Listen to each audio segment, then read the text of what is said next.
Good day. This is another Cyber Brief, your trusted source for digital safety, brought to you by CybLynx, where we keep you informed and empowered in today's evolving tech world.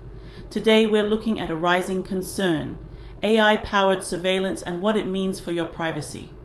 From public cameras to facial recognition systems and even mobile apps, governments and private companies are now using artificial intelligence to track movement, behavior, and personal data like never before.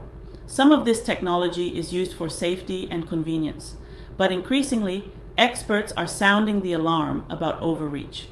In some regions, AI surveillance is being used to monitor protests, flag social media posts, or collect biometric data without consent.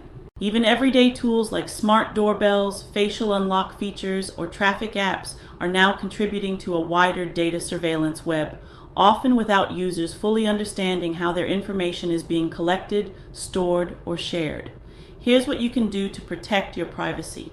Review permissions on your devices and apps. Be cautious about using facial recognition or biometric logins unless absolutely necessary. Use encrypted apps and secure browsers to limit data tracking. Most importantly, stay informed. Knowledge is your first line of defense. At CybLynx, we believe that digital security is not just a tech issue, it's a human right. And I'll be here to continue reporting the facts that help you stay aware and in control. This has been your Cyber Brief. I'm Vivian Berry, reminding you to stay alert and stay secure.